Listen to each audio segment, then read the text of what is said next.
Camera's rolling. Are you looking at me? All right. All right. So, Chef H. What's going on? What's going on? What is going on? How are you doing? So, introduce yourself. State your name. What's going on, everybody? My name is Chef Hassan, aka Hassan Adenola. Different drip, never miss a drip. I run a kitchen outside of Toronto, Ontario, and we specialize in a couple of things. But yeah. All right. So before Chef Hassan was Chef Hassan, he was Cook Chef Hassan. He was Cook Hassan. Mm-hmm. Before he was Cook Hassan, he was many other things. He was Baller Hassan, Big Baller Hassan, Yes, you know? sir. Yes, sir. Yes, sir. So just tell us a little bit about yourself. Just give us a rundown. Who is Chef Hassan Adenola, you know?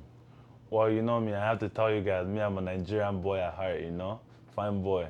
No pimples, just dimples. Straight from my boy Femi Lawson, you know? Born and raised in Nigeria, came to Canada when I was 10 years old. And from there, a good friend of mine told me Canada's not a land of opportunity, it's a land of opportunists. So that's the kind of way I took with everything.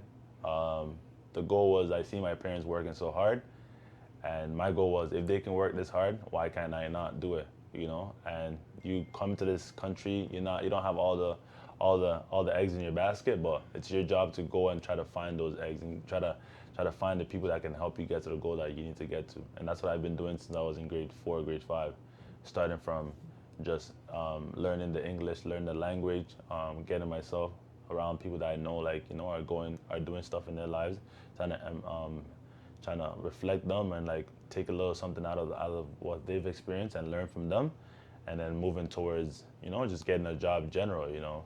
Came from a family that had little, but we had heart. You know what I'm saying? So we came from working in the golf course. That's where everything started. Oakdale Golf Course. Started from the dishwashing, and I started talking to everybody. Everyone liked me. They loved my energy, and from there, opportunities opened up. When I finished my stuff, told the chefs, hey, what do you guys need help with? Do you guys need help with cutting this? They said, do you not have any experience? I'm like, I don't have any experience, but once you show me, that would be my experience, and I'll learn from there. And from there, from my fast-paced learning, I was able to, from prepping all this stuff, into get into the kitchens, into working on the line, into doing Sunday meal preps for them, omelets, salad bars, and whatsoever. And carving stations, the members start to like me. And when you come with food and people and you connect that together, you're a more likable person, and it's a whole package. And from there, I met Loso's Kitchen, or AKA Loso Cabina. He was working with all the biggest artists, Wizkid, DeVito, and all those guys already. And he kind of put me under his wing to show me how to cook on a bigger scale, where it's more catering and event planning and stuff like that. So from what I learned like that, we started breaking bread together. But as I started learning, as my entrepreneur self, I said, you know what, I'm gonna do my own thing too, and we're gonna start working together. Because I started knowing a lot of people in the city, from the Raptors to all the universities, York, Ryerson, UFT. I used all those kind of connect and put it together, started working with businesses, nonprofits, and create what I have right now. Although we are at a good spot, we're still looking to push forward, where we're looking at into marketing, advertisement, and also just getting more noise into the business and providing good food and healthy food to the population. Nice. Well, I mean, it seems like you've touched on majority of things. Let's see. What else do I want to ask you while you're in the hot seat? Tell us about, your the things that you do for fun, things that I know you just graduated from University of Toronto. Yes, sir. Yes, sir. BSc? BSc in kinesiology. Kinesiology. Yes, wow, that's impressive, man. Thank you very much. Congratulations, bro. My mother is proud, eh? Yeah. I can tell that they must be proud. Mm-hmm. So you played basketball. Yeah. How would you say basketball is in tune or is related, or can you compare and contrast basketball, your mentality with basketball, with your cooking, or you said that they're not related at all? It's the hard work, getting up in the morning. I'm not a morning person, as you know. Mm-hmm. Getting up in the morning, making it to the gym on time, clocking in, clocking out, Mm-hmm. Basketball taught me a lot about life. And within basketball, you learn the struggles that life will give you. Within basketball, you learn the joy of accomplishments. You learn the joy you can have through hard work, you know. And I reflect that towards everything I do, whether it's cooking, my life skills. And without basketball, I wouldn't be. I can honestly say I wouldn't be where I am today. Coaches were not the best, and so certain basketball situations were not the best. But basketball made me what I am, in the sense that it taught me how to work hard, like through the adversity. Coaches getting at you every single time, you know, owning into yourself and your skills, and going out there day in and day out and just doing what you got to do. Just the work ethic, you know, down by 2, 5 seconds left on the clock. What do you do? Do you fold, or you put your big boy suits on and you play defense, you know? And through basketball, was able to help me further my education, where I was able to get scholarship through our university, you know, so they can give me a little money while I play, and also help me with my schooling. And through basketball, I met a person, one of the most significant person in my life right now, Bob Mado. Helped me through everything, through high school, got me through university. You know, he wasn't just a coach; he was a role model. He's basically his family now. You know, without him, I wouldn't be where I am right now, because he was a mentor to me from a young age, and he still mentors me now at the age of 23. And I learned so much from him, and because I was able to learn from him, I'm able to spread that same knowledge to people. Where I started my youth program, the Gains program, and just having, sometimes, like I said, in life, you know, once life gives you a certain opportunity, I'm blessed. Because when I'm gotten the opportunity, I don't, you know, some people get opportunity, just lay and let it waste. But for me, coming from a small place, if I'm given that kind of opportunity, my goal is to make it big, use it as hard as I can use it. You know what I'm saying? Like, all the opportunities I get for basketball, and just the free mentorship, and the good people around me, the knowledge I take from their mistakes and from their past, I own it in, and then I work it and make it happen, and make experience, give those same knowledge back to other people, so we can further and improve the world that we live in, and better our circle. Mm-hmm. So you say that um, passing on the mentorship that you received is key. Yeah, definitely. One of the biggest things, passing it forward. Right? Paying it forward. Paying it forward, yes, exactly. Yeah. I've never really we've never really gone to ask you about the Gains program. What is the Gains program about? Well, the Gains program, I started working with the City of Toronto. And like, you know, with the City of Toronto, with every program, and it's about just you know, getting the kids active and everything. And I loved it, and I was a part of it. But I felt like there's another further step that we don't have, because a lot of kids, they don't have. When we come from the ends, low-income families, a lot of parents are just focused on working and day in and day out, right? Just try to put the meals on the table so you can put some clothes on your back, and we are so grateful for them. But within that system, within that lifestyle, is the midst of, we lose the fact of what our kids need to learn, the time that we need to put them, certain things we got to teach them, you know. And that's where the Gains program came in. You know, coming from my personal experiences of experiencing the same thing, I'm sure there's a lot of other kids experiencing that. So living in chalk farming for like my first 6-7 years of life in Canada, I kind of worked with the City of Toronto, and I experienced what I was just talking about. And me and my friend Malik, we said, you know what, I need to start a program where it's more combines the basketball that we're learning in the community center, but also a little bit of mentorship that I've learned from Bob Mado and everyone that's kind of crossed path in my life.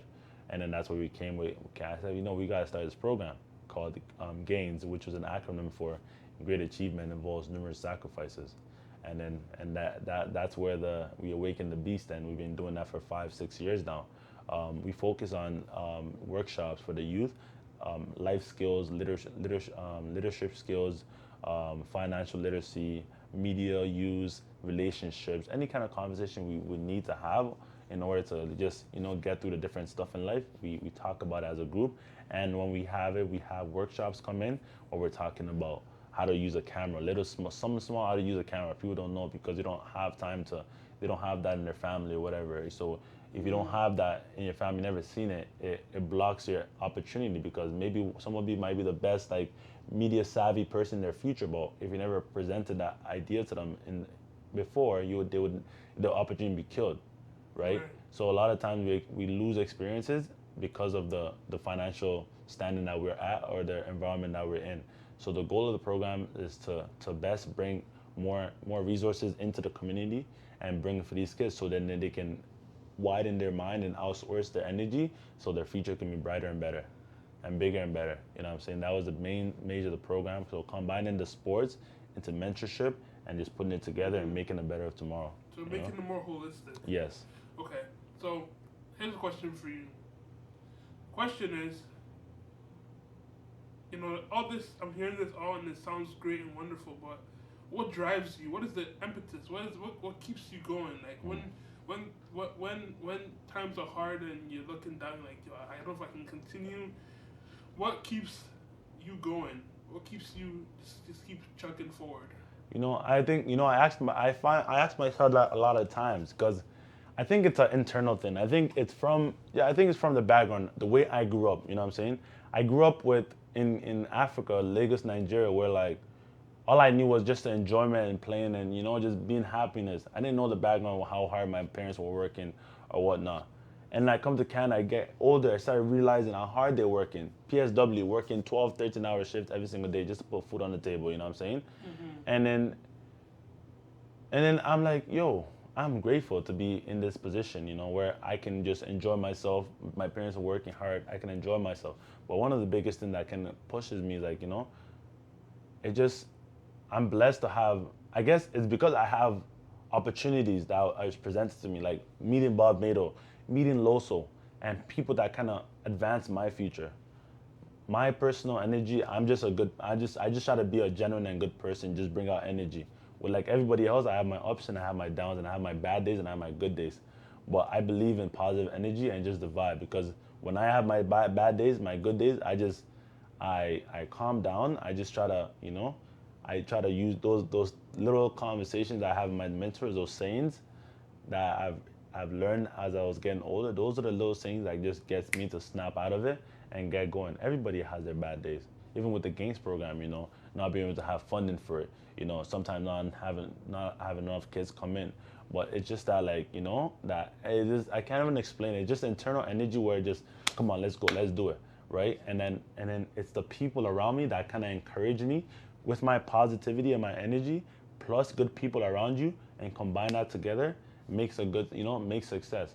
Some people cap about a lot of things, but when people see you're just genuine and try to do good for yourself and for the people around you, people gravitate towards you and the energy just increases, right? And some days I do so much that like some days I wake up, I'm tired, I'm like, what am I doing what I'm doing, Because money is a factor in all of it too at the same time, because we live in a capitalist society where if you don't have money, it's really hard to get around or to do anything. Mm-hmm. So money is a big factor too. So like, me working, I'm like, okay, how can I make money for myself while doing all these goodness? And then sometimes I just have some bad days and sometimes I can't come out of it. Like, you know what I'm saying? Some days I'm like, bro, I don't want to move. I don't want to do anything. Why? And then one of the biggest things someone told me is find your why. Mm-hmm. Those three keys, find your why. Those are the 3 words that stuck to me. And it stuck to me so much, I got a tattoo on my side when I went to Mexico. Right here, find your why. Why did I do that? Because it was those 3 words that allowed me to get through my days when I had the worst days. You know what I'm saying? Like, why am I, like, I told myself, when I have bad days, like, find your why. Why are you doing this? Why are you getting up? And I rephrase all the memories and all the things in my mind. Okay, this is why I'm doing what I do. Why are you going over there and go cook right now when you can just sit at home? This is why, Why are you doing this when you can be doing this? This is why. The find your why was a way of reflecting and self-reflecting on myself and what I do in every single basis. And just those 3 words, find your why, allowed me to kind of own into myself every time I'm down. And it's a continuous cycle. We have good days, we have bad days, but when you fall off your alignment, you have those key words and those key sayings and those key people that put you back on track. And that's what's been keeping me on track all this time. Cool. Yeah, man, that was deep. That was a deep answer. Find your why. Is there anything else you want to add? Anything else I want to add?